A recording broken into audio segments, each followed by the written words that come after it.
Hello students, welcome to IAS by Heart. Welcome to today's comprehensive editorial analysis. In analysis there are not much importance. UPSC perspective important articles illa. Anyways, I'll give you the gist of the articles as usual. So without any further delay, let's get into today's video. Let's look at the first article of today. The distressed sale of national assets is unwise. This article is romba political overtone irukku. What the government is doing, disinvestment, how it will hurt the economy. On the basis la kuduthirukanga. Why this article I'm telling you is this is written by Mrs. Sonia Gandhi. So adukkaga this article is very important. This has too much of political overtone. How they criticize this government, what should have been done, etc. Disinvestment ku enna negative points venumo you can take from this. அந்த மாதிரி ஏதாவது means question கேட்டாங்கன்னா this will be helpful. And this article also, despite arbitration tug of war, mutual settlement is the key. Rendu moonu cases, for example Vodafone case and then the Cairn Energy case. Here the Cairn Energy and Vodafone case, in the rendu kesume International Court of Arbitration which is in Hague, adula Indian government lost its stance. The Indian government was asked to pay some amount, in fact huge amount in damages. So அந்த மாதிரி இருக்கும்போது why Indian laws are not in par இல்லனா in line with international laws. இந்த மாதிரி laws நம்ம corporatesக்கு favorable அது முக்கியமா MNCsக்கு favorable வைக்கலனா how will we attract more FDI? In the FDI ivlo India is one of the highest recipients of FDI. அப்படி இருக்கும்போது laws favorable இல்லனா we might lose this position. So what has to be done? அதுதான் இந்த ஆர்டிகல்ல discuss பண்ணிருக்காங்க. This just gives you what this case is, what should be done, what are the provisions in it, அதெல்லாமே இந்த இதுல discuss பண்ணிருக்காங்க. So just have a look at the important highlighted parts. Moving on to the important article from the UPSC perspective. Rape and marriage. GS1 la society la you இந்த அளவுக்கு ஓபனா கேட்க மாட்டாங்க, but you can take points from this.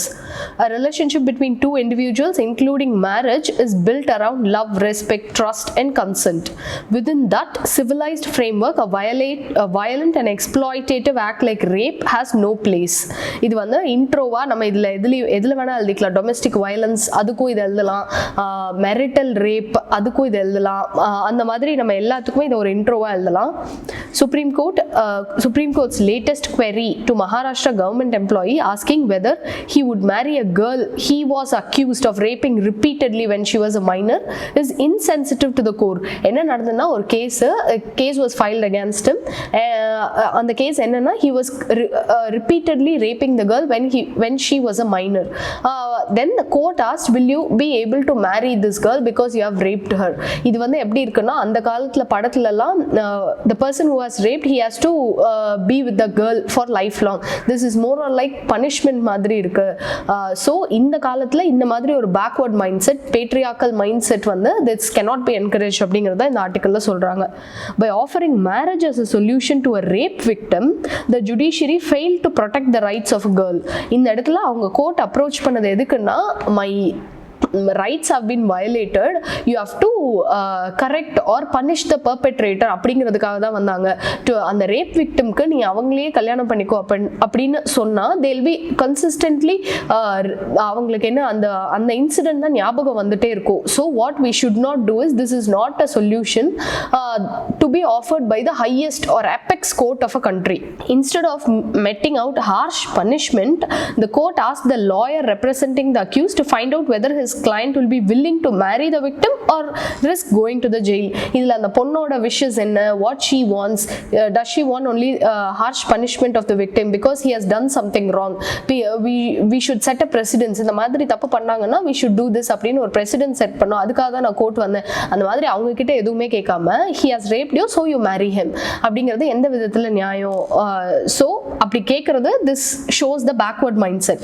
Equal rights activists have always worked hard against misogyny, patriarchal mindset and other failings such as blaming the victim for the rape.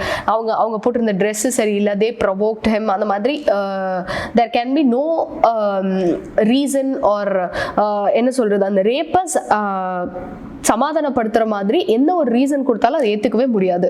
This arduous battle of equality becomes even more difficult when people in high offices make offensive remarks.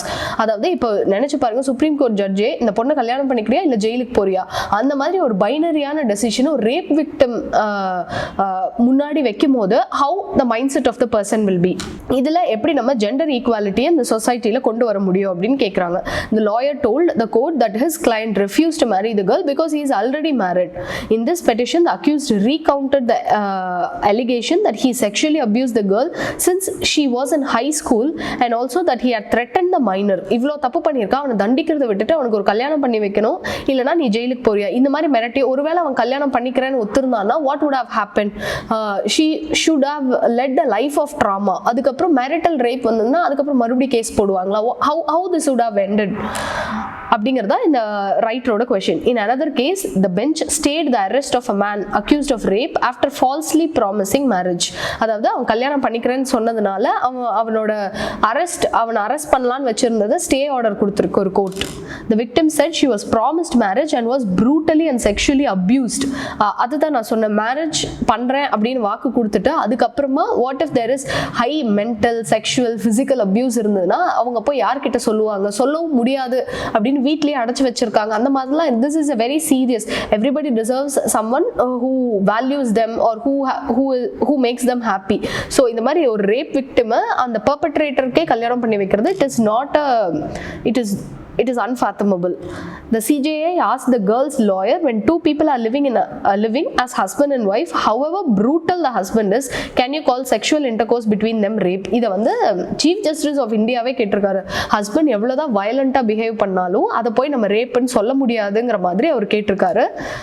In both the cases, these crimes attract severe penalties under CRPC, அதாவது Criminal Law Act 2013. அதுலயுமே these actually incur heavy penalties. அதை விட்டுட்டு நம்மளே இதுக்கு support பண்றது it shows deep entrenched patriarchy.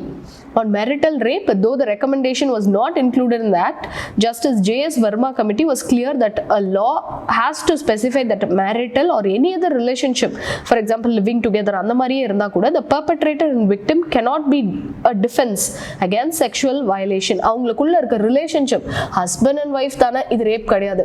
Living together ஒன்னா தானே இருக்காங்க, அப்போ வந்து வயலண்டா பிஹேவ் பண்ணா அது ரேப் கிடையாது. இந்த மாதிரி ஒரு ரிலேஷன்ஷிப்பை காரணமா வச்சு அவங்க வயலண்டா பிஹேவ் பண்ணதை நம்ம இதை சொல்லி அதை சமாதானப்படுத்த முடியாது. Rapist remains a rapist regardless of his relationship with the victim. ஹஸ்பண்டா இருந்தாலும் சரி, பெர்மிஷன் இல்லாம, இன்ஃபேக்ட் இப்போ how we are moving forward, no means no, அந்த ஒரு ஸ்டேஜுக்கு நம்ம வந்துட்டு திரும்ப பின்னாடி போற மாதிரி இருக்கு இந்த சுப்ரீம் கோர்ட் ஜட்ஜ்மெண்ட்ஸ்லாம். The Supreme Court said the offer of a rapist to marry the victim cannot be used to reduce the sentence. அவன் பண்ணதுக்கு அவன் தண்டனை அனுபவிச்சுதான் ஆகணும். சரிங்க நான் கல்யாணம் பண்ணிக்கிறேங்கிறது இது ஒரு சொல்யூஷனே கிடையாது. What if somebody rapes many women and he offers to marry them all? What will we do then? When the scars of Nirbhaya case are still raw and a series of rape and murders are being reported against minors, especially Dalits in Uttar Pradesh, the judiciary's shocking remarks echo a deep set prejudice against gender equality. இப்படி இருக்கும்போது நம்ம சொசைட்டில gender equality, men and women should be equal, அவங்க ரெண்டு பேருக்கு equal pay, equal status, equal representation இன் legislature, இதெல்லாம் வந்து this looks like a distant dream. The law should deliver justice, not blatantly tilt the scales against women's rights. So இது நமக்கு society பேப்பரில் இது ரொம்பவே யூஸ்ஃபுல்லாக இருக்கும். இது நம்ம வேற ஏதாவது கான்டெக்ட்ல இல்லைனா ஹவு சுப்ரீம் கோர்ட் வந்து ஜுடிஷியல் ஆக்டிவிசம் அந்த மாதிரி இதுலலாம் கூட நம்ம இந்த ஜட்ஜ்மெண்ட்ஸை கோட் பண்ணலாம். Moving on, the next important article. This article is just about what happens after Brexit and what are the problems UK faced, அதில் என்னென்ன ப்ராப்ளம்ஸ் இருந்தது, அவங்க எப்படியெல்லாம் அதை ஓவர் கம் பண்ணாங்க 19th century and how it manage to surmount in the past. அந்த மாதிரி அதெல்லாம் இந்த ஆர்டிக்கல்ல சொல்லியிருக்காங்க. You can just have a look at it. பெருசாக யூபிஎஸ்சி பெர்ஸ்பெக்டிவ்ல nothing much is there. Climate and consciousness, இதில் 2 ஈவெண்ட் எடுத்திருக்காங்க. ஒன்று நம்ம உத்தராகண்ட் ஃப்ளட்ஸ், இன்னொன்று டெக்சாஸில் நடந்த அவலான்ஷே, அந்த ஸ்னோஃபால், அதெல்லாம் எடுத்திருக்காங்க. இது ரெண்டுமே நம்ம ஒரு வார்னிங் மாதிரி எடுத்துக்கணும். கிளைமேட் கான்ஷியஸ்னஸ் நமக்கு இன்னும் வரணுங்கிறதுக்கு நேச்சர் கொடுத்த ஒரு வார்னிங்காக எடுத்துக்கணுங்கிறத இதில் சொல்கிறாங்க. Glacier flooding that overwhelmed Uttarakhand and the cold snap that paralyzed Texas. Both these events was not the hand of God but human made global warming. இது எல்லாமே இன்டியூஸ் பண்ணது ஹியூமன் தானே தவிர இதெல்லாம் அது என்ன play of God நம்ம எடுத்துக்க முடியாது. Unless climate change is tagged as primary culprit, climate action will continue to falter. இது நம்ம இதெல்லாம் climate changeனால தான் நடக்குது. It's high time that we should act to it. அதெல்லாம் நம்ம ஒத்துக்காத வரைக்கும் this will keep on continuing. The melting of the Himalayan glaciers that promoted the floods and landslides in Uttarakhand have fingerprints of global warming. Global warming na enna, நம்ம global temperature அதிகமாயிட்டே போகுது. அது ஏன் அதிகமாகுது? நம்ம படிச்சிருப்போம் earth இங்க இருக்குன்னா கார்பன் டை ஆக்சைடு ஒரு blanket of cover மாதிரி அது ஆயிடும். ஸோ இங்கேருந்து சன்ல இருந்து வர ஹீட் திரும்ப ரேடியேட் ஆகி வெளியில போக விடாம அந்த பிளாங்கெட் earth ட்ராப் பண்ணிடும். ஸோ என்ன ஆகும்? மறுபடியும் அது அந்த ரேஸ் எல்லாம் திரும்ப earthக்கே ரிஃப்ளெக்ட் ஆகும். இதனால temperature of earth will increase. இதுதான் global warming.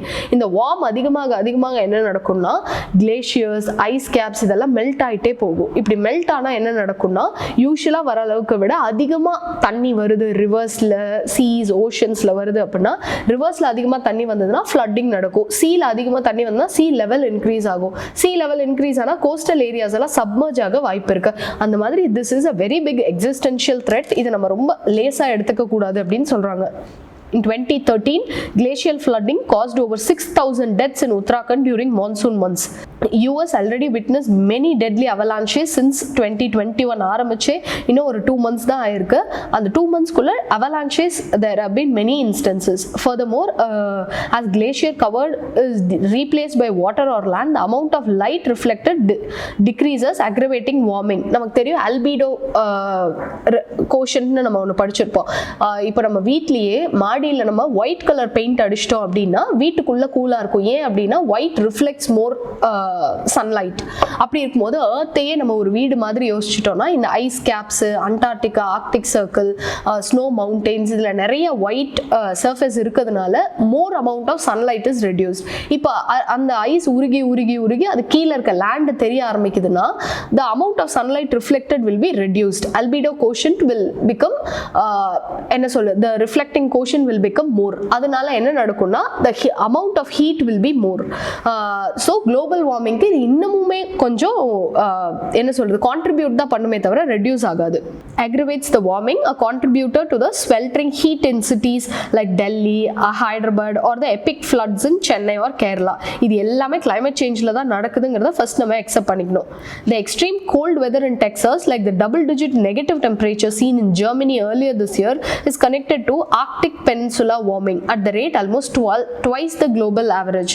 Because Arctic Circle நம்ம அது எங்கேயோ இருக்கு, நம்ம எங்கேயோ இருக்குன்னு நினைக்க முடியாது. Because it affects the whole world pattern. Usually there is a collection of winds around the Arctic keeping the cold locked far in the north. அந்த இடத்துல jet streams போயிட்டு இருக்கும். இப்போ இதான் earthன்னு இருக்குன்னா இந்த இடத்துல Arctic circle below and அந்த frigid zone நம்ம படிச்சிருப்போம். அதை சுத்தி ஒரு jet stream போயிட்டே இருக்கும். If there is some disturbance in this whole pattern, and the extreme cold winds they will move on to the continents like Europeல அப்புறம் இன்னும் கொஞ்சம் further down move ஆக ஆரம்பிச்சதுன்னா then we'll face extreme cold situations. Cold countries will become more colder and hot countries will become more hotter. But global warming has caused gaps in these protective winds, allowing intensely cold air to move south, the phenomenon that is accelerating. அதனால Arctic circle இருந்து அப்படியே move ஆகி Europe அப்புறம் Britain அந்த மாதிரி most of the time எப்போ பாரு கோல்டாகவே இருந்தால் என்ன நடக்கும்? economic productivity இருக்காது, people cannot survive, more people will fall ill. இந்த மாதிரி this will affect the entire lifestyle of people. When public connects cause and effect, responses are usually swift. But global warming is still seen as a danger that lies over the horizon. அதாவது அது எப்பயோ வரப்போது, நமக்கு இல்லை அந்த danger அப்படின்னு நம்ம நினைக்கிறதா problem. While COVID-19 triggered the mobilization of trillions of dollars in financing, equally frightening climate scenario has not. இப்போ கோவிட் நம்ம எவ்வளோ சீரியஸாக எடுத்துக்கிட்டு அதுக்கு அவசரமாக வேக்சின் கண்டுபிடிக்கிறோம், அதுக்கு ஒரு சொல்யூஷன் கண்டுபிடிக்கணும்னு போகிறோம். இந்த அளவுக்கு சீரியஸாக நம்ம கிளைமேட் சேஞ்சும் எடுத்துக்கணும். பிகாஸ் ஈக்குவலி லைஃப் த்ரெட்னிங் அது அப்படின்னு சொல்கிறாங்க. For India the largest carbon emitter third largest carbon emitter after China and US, a decisive switch is needed from highly polluting coal and petroleum to cleaner and renewable sources. அதுக்கு தான் நம்ம நிறைய plans போட்டுட்டு இருக்கோம். For example petrol fuel வந்து பாரத் 6 ஸ்டாண்டர்ட்ஸ்க்கு போகிறதா இருக்கட்டும், hybrid vehicles use பண்ணுறதா இருக்கட்டும், க்ரீன் ஸ்பேசஸ் ப்ரமோட் பண்ணுறது, அஃபாரஸ்டேஷன் ப்ரமோட், அந்த மாதிரி நம்ம ஸ்டெப்ஸ் எடுத்துகிட்டே இருந்தாலும் India is 3rd largest emitter, அதாவது பொல்யூஷன் கார்பன் எமிட்டராக இந்த வேர்ல்டாக இருக்கும்போது we have to take even more serious steps. China has announced carbon neutrality by 2060, Japan by 2050, but India haven't even announced the target. எந்த இயர்ல நம்ம carbon neutral ஆகும்னு சொல்றதே இல்லை. இந்த 2060யுமே it is far long. அவங்க நினைச்சாங்கன்னா they can do it even more earlier, but they still haven't done. India, we haven't even announced the target here. The acceleration of hazards of nature should prompt countries to advance those targets ideally by a decade. At least அவங்க சொன்னதை விட ஒரு 10 years முன்னாடியே they have to do it. The stakes are laid out in alarming reports which show India is particularly vulnerable. India is at the top among 67 nations in climate vulnerability index, which was released by German Watch, and India is 5th among the 181 nation in terms of climate risk. Climate riskக்கு அதாவது India has 2 different monsoons, and ரெண்டு மான்சூனுமே will be affected if there is more climate change effect. அதே மாதிரி climate change vulnerable, நம்ம எவ்வளோ vulnerable-ஆ இருக்கோம்னா அதுக்குமே we are in high position, but public spending does not reflect this perils. இது நம்ம எவ்வளோ சீரியஸாக எடுத்துக்கணுமோ அந்த சீரியஸ்னஸ் நம்ம பட்ஜெட் அலோகேஷன்லையும் நம்ம ஸ்பெண்டிங்லையும் இல்லை. A vital step should be explicitly including in policies for climate mitigation in the government budget along with energy, roads, health, education. இதுக்கெல்லாம் எப்படி நம்ம தனித்தனி பட்ஜெட் தனித்தனி கான்சென்ட்ரேட் பண்ணி பண்றோமோ அந்த மாதிரி climate change-க்கு we have to do. Specifically, growth targets should include timelines for switching to cleaner energy. இவ்வளோ டார்கெட் நம்ம அச்சீவ் பண்ணுவோம், 175 gigawatt clean energy நம்ம அச்சீவ் பண்ணுவோம்னு சொன்னால் பார்த்தாது by which time, அதுக்கு நம்ம என்னென்ன ஸ்டெப்ஸ் எடுக்கிறோம், அந்த மாதிரி we should make our approach more streamlined. The government needs to launch a major campaign to mobilize climate finance. அதாவது private sector வந்து ஸ்பான்சர் பண்ண சொல்றது, அந்த மாதிரி we have to encourage them. Even if major economies speed up climate mitigation, catastrophes like Uttarakhand will become more frequent due to accumulated carbon emission in the atmosphere. இப்போ நம்ம ஆரம்பிச்சு வேகமாக பண்ண ஆரம்பிச்சாலே ஆல்ரெடி அட்மாஸ்பியரில் அக்யூமுலேட் ஆயிருக்க கார்பனுக்கு we are answerable. அதோட எஃபெக்டை காட்டாமல் போகவும் போகாது. அதெல்லாம் இப்போ நம்ம ஆரம்பிச்சாலே, நம்ம இன்னமும் டிலேடாக ஆரம்பிச்சோம்னா there will be doubling of disasters. So climate adaptation need to be a priority. India's central and state governments must increase allocations for risk reduction, such as better defense against floods, agriculture innovation and withstanding droughts. இப்போ என்னென்ன problem இருக்கோ அதை எப்படி நம்ம climate resilient-ஆ மாத்துறதுங்கிறதுக்கு ஏற்ற மாதிரி we have to act. Disaster risk reduction நம்ம எப்படி ஒரு டிசாஸ்டர் மேனேஜ்மெண்ட்லேயே வச்சிருக்கோமோ அதுக்கேற்ற மாதிரி நம்ம கிளைமேட் சேஞ்ச் டிசாஸ்டர்ஸ்க்கும் we have to make a plan. Uttarakhand government and the center have been diluting instead of strengthening climate safeguards for hydroelectric and road projects. இப்போ ஏதாவது ஒரு ப்ராஜெக்ட் வருது, என்விரான்மெண்டலிஸ்ட் அதுக்கு எதிராக சொல்கிறாங்க, இல்லை இது ரொம்ப அன்சேஃப், இந்த இடம் ரொம்ப ஃப்ரெஜைல்னு சொன்னாங்கன்னா what the government, state government and the central government is doing is இல்லை அப்படிலாம் ஒன்றும் இல்லை, இட் இஸ் சேஃப் ஒன்லின்னு அந்த இஷ்யூவை டைல்யூட் தான் பண்ண பார்க்குறாங்களே தவிர அதோட இன்டென்சிட்டி என்ன, இப்படி நடந்தா நம்ம அதை எப்படி அதை காப்பாற்றுவோம், what if things go south, நம்ம அதை எப்படி வந்து இதுக்கு பேக்கப் பிளான் என்ன வச்சிருக்கோம், அந்த மாதிரி நமக்கு இன்னும் தெரியல. Studies had flagged ice loss across the Himalayas and the dangers to densely populated catchments, but policy response had been lacking. Similarly, Kerala ignored the landmark study calling for regulation of mining, quarrying, dam construction in ecologically sensitive places. Adudha வந்து it contributed to the massive floods in 2018 and 19. So what we have to do is sustainable growth depends on timely climate action. For that to happen, policy making needs to connect the dots between carbon emission, atmospheric warning, melting of glaciers, extreme floods and storms. இது எல்லாமே ஒரு chain மாதிரி போகுது. Because carbon emission அதிகமாக என்ன நடக்குது, temperature of the earth is increasing. Temperature அதிகமாக global warming நடக்குது. குளோபல் வார்மிங்னால மெல்டிங் ஆஃப் கிளேஷியர்ஸ்னால ஃப்ளட் இஸ் ஹேப்பனிங். ஃப்ளட்னால loss of life and property is happening. So நம்ம இந்த ஃபைனலாக இந்த லாஸ் ஆஃப் லைஃப் அண்ட் ப்ராப்பர்ட்டியை நம்ம ப்ரொடெக்ட் பண்ணணும்னு நினச்சோம்னா we have to work from the first step. அதாவது கார்பன் எமிஷன்ஸ் குறைக்கிறதுலேருந்து we have to act. Events like Uttarakhand and Texas should be treated as lessons to change people's mind and for the public to demand urgent action. So அதோட இந்த article முடியுது. I hope this session was useful. இது தவிர வேற important articlesலாம் I have just highlighted.